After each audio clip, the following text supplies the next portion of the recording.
ujian-ujian ini. Kita lanjutkan dulu teman-teman sekalian. Yang kedua, ujian apa yang akan kita rasakan? Akan ditimpakan oleh Allah adalah kelaparan dan kekeringan. Al-ju'. Ya. Di beberapa negara, beberapa daerah lain, ya, itu masya Allah sampai mereka memaksakan minum air hujan, bahkan air hujan yang sudah bercampur dengan lumpur, saking keringnya tempat mereka, saking beratnya ujian yang ditimpakan saat itu. Ya. Wa naqs minal amwal, berkurangnya harta ketika kalian mengeluarkan zakat dan lain-lainnya. Ada orang yang takut berinfak karena secara mindset, secara cara pandang dia memandang bahwa berinfak itu adalah mengeluarkan harta. Pasti saldo akan berkurang. Semakin banyak yang diinfakkan berarti semakin banyak hartanya yang habis. Padahal orang-orang yang beriman, yang faham tentang keutamaan bersedekah, mereka bersungguh-sungguh dengan menginfakkan hartanya. Karena rupanya ada hikmah dan rahasia besar, ya. Di antaranya sedekah itu dapat menjadi penyebab hilangnya ujian-ujian dan kesulitan-kesulitan hidup, ya.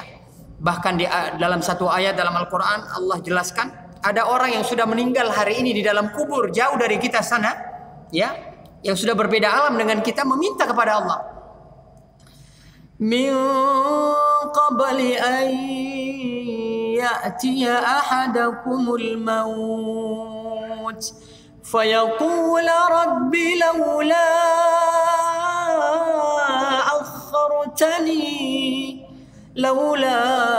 akhartani ila ajalin qarib fa asaddaqa wa akum minas salihin.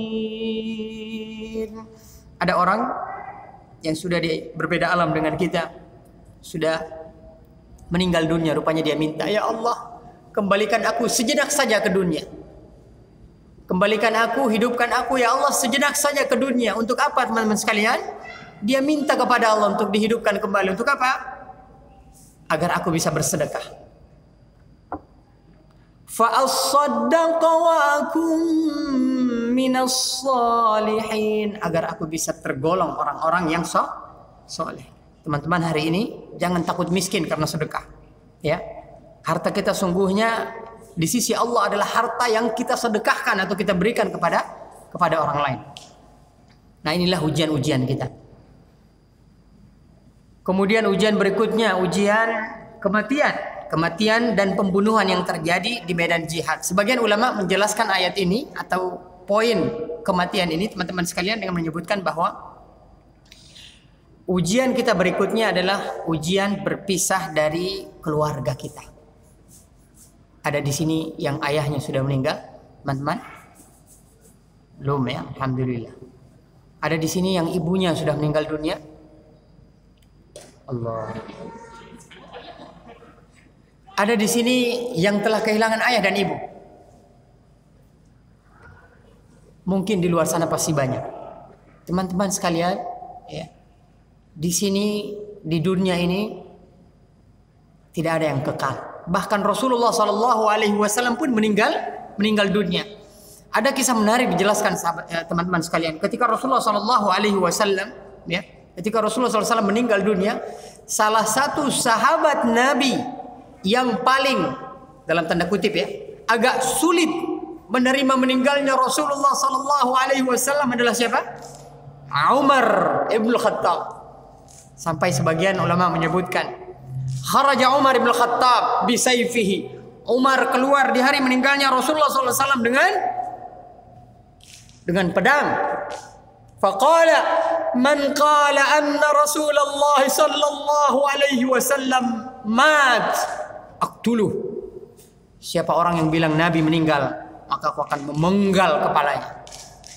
Seakan-akan Umar agak sulit menerima kenyataan bahwa Rasulullah SAW pun kekasih Allah ditakdirkan meninggal dunia.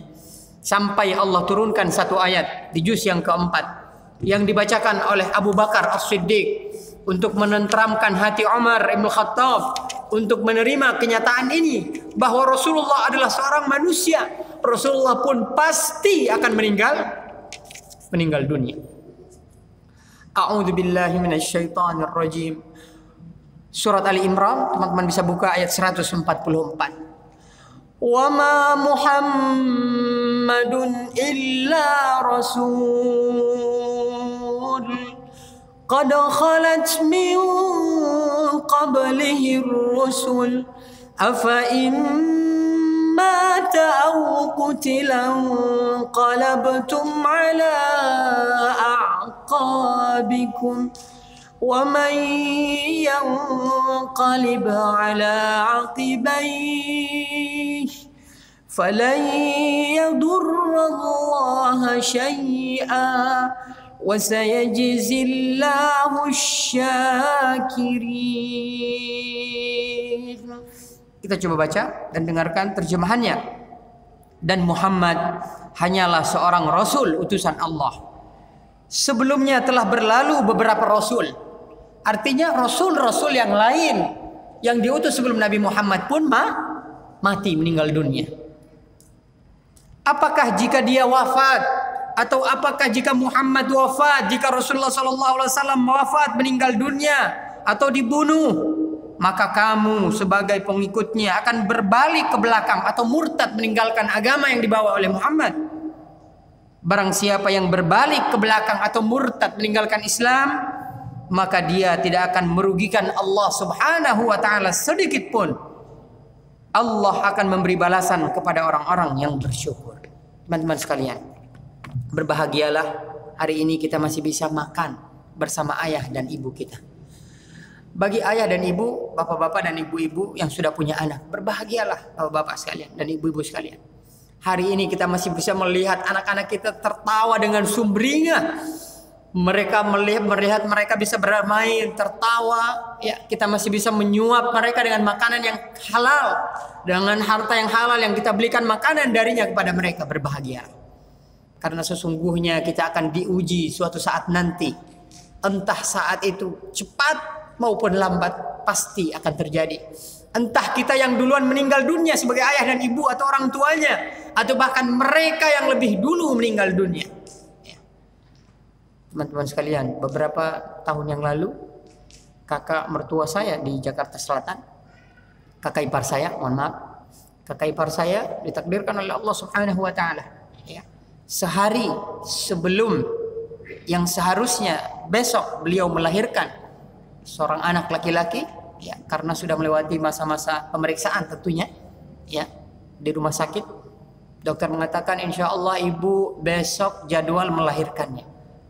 Hari ini satu hari sebelum beliau melahirkan, qadarallah ma syaa fa'al. Janin, ya, janin ditakdirkan oleh Allah Subhanahu wa taala tidak bernyawa. Artinya jangankan orang yang sudah hidup, janin yang ada dalam kandungan pun atas izin Allah Subhanahu wa taala bisa dicabut nyawanya oleh siapa? Allah Subhanahu wa taala. Akhirnya sore itu pun langsung datang ke rumah sakit. Lalu kemudian atas izin Allah, alhamdulillah tidak perlu sesar. Karena biasanya kan harus sesar. Karena sudah tidak bernyawa lagi. Tapi atas izin Allah, alhamdulillah bisa dikeluarkan tanpa sesar. Ketika sudah dilihat wajahnya, masya Allah, betapa ganteng anak tersebut. Ya, akhirnya sudah diberikan nama, ya, namanya Rashid. Lalu kemudian dikuburkan. Ya, karena sudah berbentuk manusia, ya, hidungnya sudah terlihat, matanya begitu ganteng, ya, Allahu Akbar.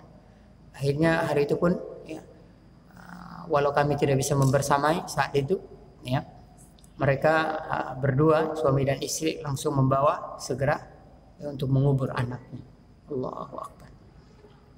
Teman-teman sekalian melakukan Allah Subhanahu wa taala, maka berbahagialah jika hari ini yang mungkin belum sempat menelpon orang tuanya, saat ini mungkin sedang jauh dari mereka, jangan pernah menunggu berita duka kematiannya lalu kemudian kita harus datang mendatanginya.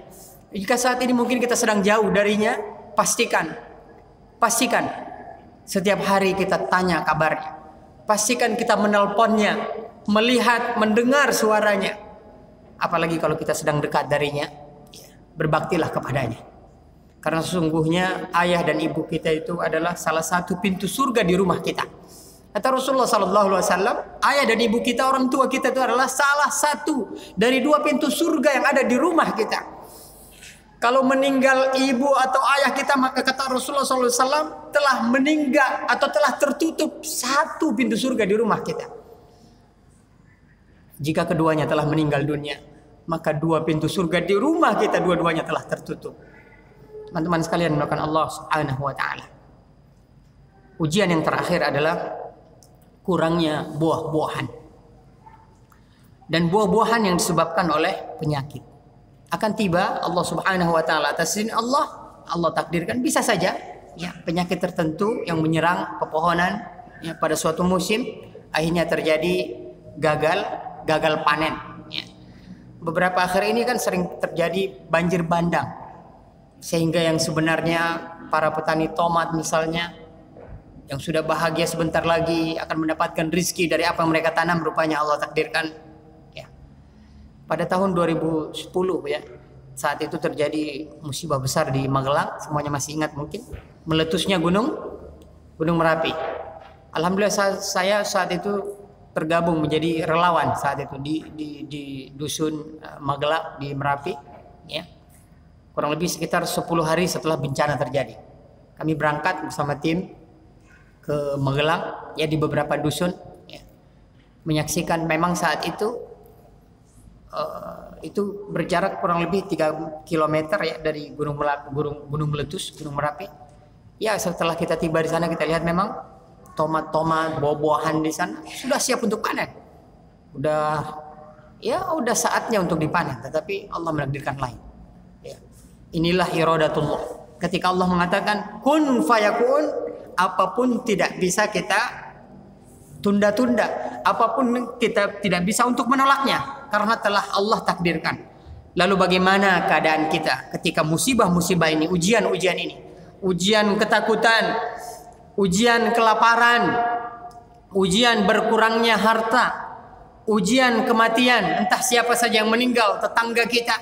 Hari ini mungkin orang di Cianjur yang diuji oleh Allah Subhanahu wa taala. Tetapi tidak mungkin bisa jadi akan tiba waktunya orang-orang yang terdekat dari kita atau bahkan di komplek tempat kita tinggal, di situ Allah akan takdirkan suatu ujian dan musibah. Itu tidak mustahil. Teman-teman sekalian yang dimuliakan Allah Subhanahu wa taala. Pada slide berikutnya bisa diperlihatkan.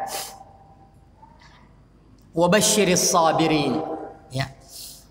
Saya coba baca-baca dan kaji-kaji bagaimana petunjuk para ulama dalam membahas ayat ini. Rupanya Masya Allah ya.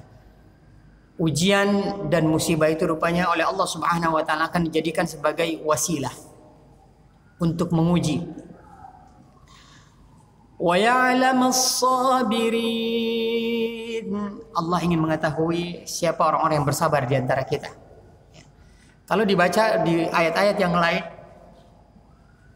di sana disebutkan Allah ingin mengetahui siapa saja orang-orang yang bersungguh-sungguh mampu melewati setiap ujian itu. Jadi di antara tujuan turunnya musibah dan ujian ini adalah agar Allah mengetahui siapa orang-orang yang bersungguh-sungguh menghadapi ujian tersebut dan siapa orang-orang yang bersabar di antara hamba-hamba Allah Subhanahu wa taala.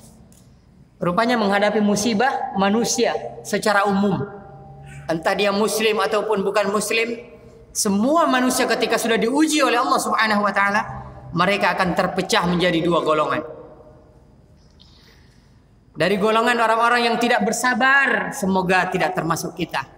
Dan dari golongan orang-orang yang bersabar, dan semoga termasuk kita insyaallah. Amin ya rabbal alamin. Maka dalam tafsir ayat ini dijelaskan oleh para ulama. Di antaranya pendapat ini adalah saya kutip dari pendapat Imam As-Sa'di. Salah satu referensi kami ketika bertadabbur Al-Quran, tafsir As-Sa'di. Beliau menjelaskan dua golongan orang-orang ketika diuji oleh Allah Subhanahu wa taala. Golongan yang pertama rupanya adalah orang-orang yang tidak bersabar. Bagaimana keadaan mereka? Kata para ulama, orang-orang yang tidak bersabar ketika ditimpa ujian dan musibah oleh Allah Subhanahu wa taala, maka mereka akan mendapatkan dua musibah. Musibah yang pertama adalah kehilangan sesuatu yang dicintainya. Sedangkan musibah yang kedua bagi orang-orang yang tidak bersabar ketika diuji oleh Allah Subhanahu wa taala adalah mereka mendapatkan kerugian dan kemurkaan Allah Subhanahu wa taala. Artinya, kalau kita bersabar seharusnya kita mendapatkan pahala dari Allah Subhanahu wa taala. Tapi karena tidak bersabar, maka bukan pahala yang didapatkan tetapi murkanya Allah Subhanahu wa taala. Coba kita lihat bagaimana dengan keadaan orang-orang yang bersabar. Apa kata Allah Subhanahu wa taala? Apa kata ulama dalam menjelaskan ayat ini? Bagi orang-orang yang bersabar, beritakanlah berita gembira kepada mereka. Mereka akan mendapatkan pahala dari sisi Allah Subhanahu wa taala atas ujian yang ditimpakan kepada mereka. Lalu kemudian yang kedua, mereka akan mendapatkan ridho Allah Subhanahu wa taala. Maka kira-kira teman-teman sekalian, dari dua jenis kelompok ini kira-kira kita pilih yang mana nih teman-teman? Yang akhwat kira-kira pilih yang mana teman-teman yang akhwat? Yang sabar atau tidak? Yang ikhwan, yang laki-laki, pilih kelompok yang mana? Yang kira-kiranya mudah-mudahan Allah golongkan kita ke dalamnya. Yang sabar. Ya. Karena seringkali banyak terjadi, ya, ketika misalnya Allah takdirkan seseorang kecelakaan misalnya, ya. Seringkali yang terjadi adalah perselisihan antara yang ditabrak dan menabrak. Tidak ada yang mau bersabar dan mengalah, ya, sehingga menimbulkan dosa yang lain. Waliyadzubillah. Sekiranya mereka sadar dan mereka tahu apa yang akan Allah siapkan. Inna lillahi wa inna ilaihi raji'un. Teman-teman sekalian,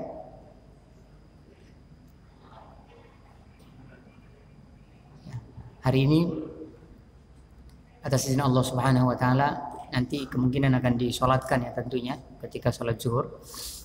Artinya di dekat kita, di tempat kita hari ini sedang bermajelis, ya. Apa yang sedang kita bicarakan hari ini, ya, sedang dibuktikan oleh Allah Subhanahu wa taala.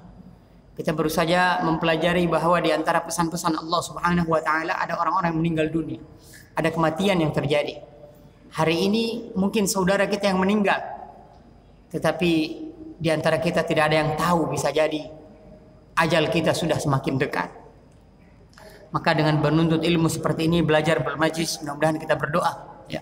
Allahumma inna nas'aluka min husnil khatimah wa na'udzubika min su'il khatimah. Mudah-mudahan Allah cabut nyawa kita dalam keadaan kita husnul khatimah. Sebelumnya ingin konfirmasi ke panitia, ini majelis kita lanjutkan atau mau sholat jenazah dulu? Habis zuhur, ya, baik. Mari kita merenung sejenak. Suatu ketika Umar bin Abdul Aziz ditanya oleh salah satu orang terdekatnya, kira-kira zikrul maut itu haruskah ada mayit di depan kita atau tidak? Beliau mengatakan tidak. Cukup kita saling mengingatkan tentang kematian dan cukup kita merenung sejenak, maka itu termasuk zikrul maut. Maka dalam sebuah kitab dijelaskan bahwa di antara keutamaan orang-orang yang memperbanyak zikrul maut, ya, man aktsara zikrul maut akramahu Allah bi thalas. Barang siapa orang yang memperbanyak zikrul maut, mengingat kematian, bermuhasabah diri dengan kematian orang lain atau bencana yang Allah timpakan, lalu kemudian ia takut kepada Allah, jangan-jangan ajalnya sudah semakin dekat, dia bermuhasabah, maka kata para ulama, Allah akan memuliakan orang itu dengan 3 kemuliaan. Di antaranya adalah dia akan segera bertaubat kepada Allah Subhanahu wa taala. Sedangkan yang kedua, an-nasyatu fil ibadah. Dia akan bersungguh-sungguh bersemangat untuk memperbanyak amal ibadah. Nah, ini beberapa di antara keutamaan-keutamaan yang banyak bagi orang-orang yang zikrul maut, mengingat kematian. Jadi agar kita bisa semangat beribadah, banyak-banyak zikrul maut. Agar kita bisa serius mempersiapkan kematian kita, banyak-banyak zikrul maut. Dan sebaliknya, orang yang malas zikrul maut biasanya ibadahnya biasa-biasa saja. Dan biasanya parahnya mereka menunda-nunda pertaubatannya kepada Allah Subhanahu wa taala. Teman-teman sekalian yang dimuliakan Allah Subhanahu wa taala, sambil kita lanjutkan, jujur saya jadi merinding ya,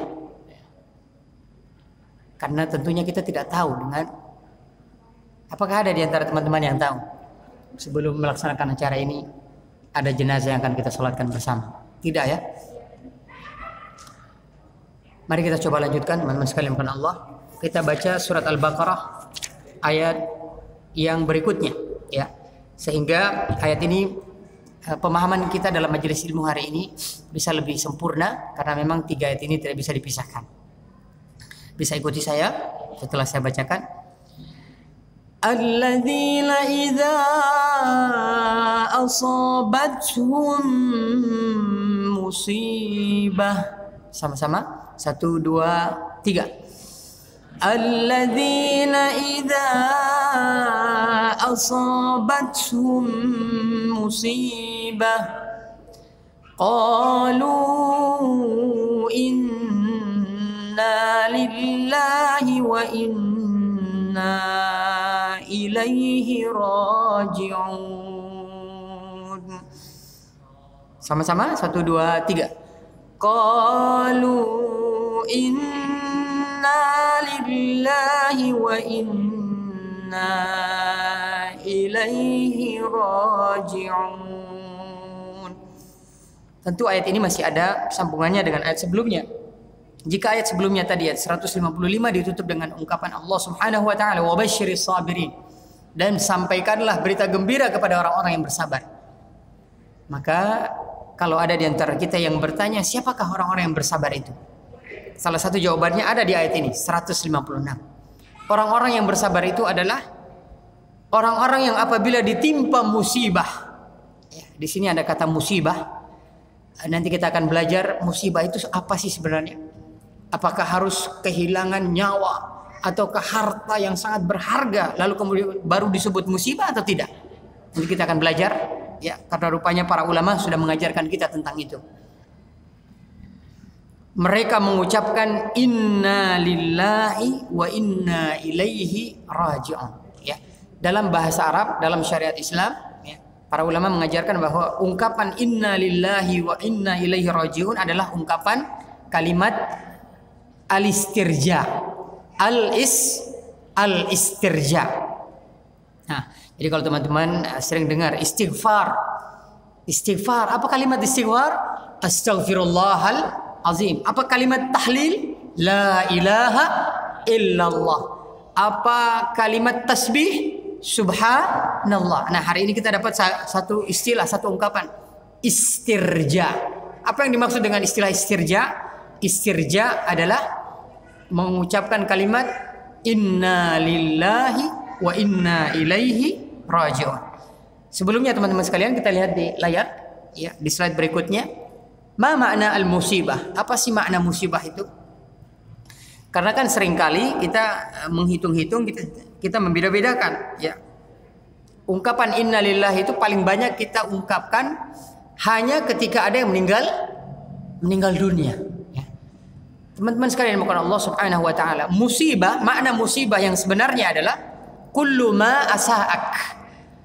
Apa-apa yang membuatmu terkesan buruk, apa-apa yang terkesan buruk bagi dirimu, itu adalah musibah ya. Sehingga Masya Allah, seperti apa yang beberapa saya telaah dan saya baca, seorang sahabat yang bernama Ikrimah satu ketika sedang membersamai Rasulullah SAW, masuk menjumpai Nabi dalam ruangannya, kemudian lampu yang dipakai oleh Nabi saat itu padam atau mati. Lalu kemudian Masya Allah beliau mendengarkan langsung Rasulullah SAW mengatakan inna lillahi wa inna ilaihi raji'un. Jadi apa yang berdampak buruk bagi kita hakikatnya itu adalah musibah. Ya, mohon maaf misalnya ya, lagi semangatnya datang ke masjid gitu ya. Ya, tiba-tiba keluar dari masjid sandalnya hilang. Ada yang pernah ngalamin? Masya Allah. Ada, ya. Ada yang pernah ngalamin. Dia udah acung tangan, ya. Lagi semangat-semangatnya gitu ya. Datang ke suatu tempat gitu ya. Motornya baru pula. Ya. Pulang dari tempat tersebut rupanya Allah takdirkan motornya hilang. Waliyadzubillah. Ya. Jadi yang namanya musibah itu adalah sesuatu ujian yang berdampak buruk bagi kita. Entah itu nyawa, kehilangan harta, maupun kehilangannya nyawa. Ya. Jadi semua yang berkesan buruk bagi kita, ujian bagi kita, itu adalah musibah. Ya. Jadi ungkapan innalillahi tidak harus menunggu ada yang meninggal dunia, tidak. Ya. Seorang ibu misalnya, mohon maaf, ya, lagi sedang mengerjakan sesuatu lalu kemudian dia mendengar anaknya menangis karena terjatuh misalnya, maka katakanlah inna lillahi wa inna ilaihi raji'un. Baik. Kita coba lanjutkan teman-teman sekalian. Karena rupanya qadarullah ini tinggal 5 menit lagi. Ya, kita sempurnakan materi kita. Kita akan lihat di slide berikutnya teman-teman sekalian. Slide berikutnya kita coba baca salah satu tafsir. Ya. Karena memang puncak materinya di slide ini. Ya, di kalimat istirja. Semua milik Allah. Inna lillahi wa inna ilaihi raji'un. Dalam tafsir Al-Mukhtasar dijelaskan bahwa yaitu orang-orang yang apabila ditimpa salah satu musibah dari musibah-musibah tersebut, mereka berkata dengan nada ridha dan pasrah, penuh kepasrahan kepada Allah Subhanahu wa taala. Sesungguhnya kami adalah milik Allah. Sesungguhnya kami sebagai manusia, sebagai hamba-hamba Allah Subhanahu wa taala, kita hari ini dengan seluruh apa yang telah kita kumpulkan hari ini, baju yang kita pakai, harta kendaraan yang sudah kita miliki, rumah mewah yang sudah Allah titipkan hari ini, semua harta benda yang sudah Allah titipkan kita, bahkan diri kita hari ini, semuanya adalah milik Allah Subhanahu wa ta'ala. Yang dapat hanya Allah lah yang dapat memperlakukan kami menurut kehendaknya. Jika Allah menginginkan hari ini Allah akan ambil kendaraan yang mahal itu yang baru kita beli, pasti Allah akan ambil. Jika hari ini Allah hendak memisahkan kita dengan anak-anak kita, Allah akan takdirkan itu. Karena Allah lah yang memiliki kita, kitalah adalah milik Allah yang dapat memperlakukan kami menurut kehendaknya. Dan sesungguhnya kami akan kembali kepadanya kelak pada hari kiamat. Artinya satu-satunya jalan kita akan menjumpai Allah adalah kematian. Dialah yang telah menciptakan kami dan menganugerahkan beragam nikmat kepada kami. Dialah tempat kami kembali dan ujung dari urusan kami. Teman-teman yang melakukan Allah Subhanahu wa taala, mohon dilanjutkan slide berikutnya. Renungan sejenak bagi kita semua apa yang disebutkan oleh Imam Al-Qurtubi dalam tafsir beliau. Firman Allah Subhanahu wa taala dalam ayat 156 dari surat Al-Baqarah yang baru kita bacakan tadi, yang artinya mereka mengucapkan inna lillahi wa inna ilaihi raji'un. Allah jadikan kalimat ini sebagai sandaran bagi orang-orang yang tertimpa musibah, bagi orang-orang yang sedang diberikan ujian, dan perlindungan bacaan bagi mereka yang sedang menjalani ujian. Karena kalimat ini mengandung banyak makna yang berkah, ya. Artinya Bapak-bapak dan Ibu-ibu, hadirin dan hadirat, teman-teman sekalian, jika kita tertimpa musibah dan tidak ada kalimat apapun yang keluar dari lisan kita kecuali kalimat istirja, maka insya Allah Allah akan memberikan ganti yang terbaik bagi kita. Jika ada harta kita yang telah Allah ambil dari ujian tersebut, bahkan dalam hadis dijelaskan, siapa orang yang ditimpa musibah lalu kemudian dia mengucapkan inna lillahi wa inna ilaihi raji'un, lalu kemudian dia barengi dengan membacakan sebuah doa, Allahumma ajurni fi musibati wa akhluf li khairan minha illa akhlafallahu lahu khairan minha. Apabila ada seorang muslim yang mengalami musibah lalu kemudian dia mengucapkan kalimat seperti yang Allah perintahkan, inna lillahi wa inna ilaihi raji'un, lalu kemudian dia membacakan doa yang artinya ya Allah berikanlah pahala untuk musibahku dan gantikan untukku sesuatu yang lebih baik darinya, maka Allah akan memberikan ganti untuknya dengan yang lebih baik. Sebuah hadis yang diriwayatkan oleh Imam Muslim.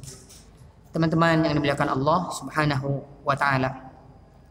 Terakhir dari materi kita hari ini, pada ayat 157 di slide berikutnya teman-teman sekalian, Allah berjanji kepada orang-orang yang bersabar saat ditimpa ujian dan musibah tersebut. Allah menyebutkan, mereka itulah yang mendapatkan keberkahan yang sempurna dan rahmat dari Tuhan mereka, dan mereka itulah orang-orang yang mendapatkan petunjuk. Artinya jika kita sabar menghadapi musibah yang Allah timpakan kepada kita, maka Allah akan berikan pahala yang sangat besar kepada kita, yaitu berupa keberkahan yang sempurna dan kasih sayang Allah Subhanahu wa taala. Di antara kebutuhan yang paling dibutuhkan seorang muslim dan muslimah, mukmin dan mukminah untuk bisa masuk surga adalah rahmat, kasih sayang Allah Subhanahu wa taala. Maka salah satu jalannya untuk meraih kasih sayang Allah ini untuk bisa masuk surga adalah bersabar dan ridho atas takdir Allah di saat sedang ditimpakan musibah dan ujian dari Allah Subhanahu wa taala. Demikian apa yang bisa kita pelajari hari ini teman-teman sekalian. Untuk lebihnya nanti mungkin bisa disebarkan ya, dari materi kita hari ini akan disebarkan oleh teman-teman panitia, mungkin di grup Karib ya. Apakah ada sesi tanya jawab? Tidak ada. Ya. Baik, karena beberapa hal dan keadaan yang tidak mengizinkan, tiba saatnya kita menutup majelis ini. Apakah masih memungkinkan untuk ditutup dengan doa? Masih. Baik. Teman-teman sekalian, mari sejenak kita berdoa kepada Allah Subhanahu wa taala. Majelis ini adalah majelis ilmu, majelis yang mulia di mana turut hadir di dalamnya malaikat-malaikat Allah Subhanahu wa taala yang akan turut juga mengaminkan doa-doa kita hari ini. Astaghfirullahalazim. Astaghfirullahalazim. Astaghfirullahalazim alladzi la ilaha illa huwal hayyul qayyum wa atubu ilaih. Alhamdulillahi rabbil alamin, hamdan syakirin, hamdan na'imin, hamdan yuwafi ni'amahu wa yukafi mazidah. Ya Rabbana lakal hamdu kama yanbaghi li jalali wajhikal karim wa li 'azimi sultanik. Allahumma inna nas'aluka salamatan fid din wa 'afiyatan fil jasad wa ziyadatan fil 'ilmi wa barakatan fil rizqi wa taubatan qabla al maut wa rahmatan 'inda al maut wa maghfiratan ba'da al maut. Allahumma hawwin 'alaina fi sakaratil maut wan najata minan nar wal 'afwa 'inda al hisab. Allahumma ighfir lana warhamna wa tub 'alaina innaka antat tawwabur rahim. Ya Allah, sebagai hamba-Mu yang lemah, kami akui seluruh dosa dan khilaf yang telah kami lakukan, ya Rabb. Allahumma ighfir lana warhamna. Ya Allah, ampunkan segala khilaf dan kesalahan-kesalahan kami. Hapuskan dosa yang telah kami lakukan. Dosa mata, dosa lisan, dosa-dosa yang telah kami lakukan semuanya, ya Allah. Dosa-dosa yang kami sengaja maupun dosa-dosa yang tidak kami sengaja. Allahumma ighfir lana warhamna wa tub 'alaina innaka antat tawwabur rahim. Ya Allah, anugerahkanlah kepada kami kasih sayang-Mu dengan mengampunkan seluruh salah dan khilaf yang telah kami lakukan. Jangan Engkau golongkan kami di antara golongan orang-orang yang merugi karena tidak mendapatkan ampunan dan belas kasih-Mu, ya Rabb. Rabbana la tuzigh qulubana ba'da idh hadaitana wa hab lana min ladunka rahmatan innaka antal wahhab.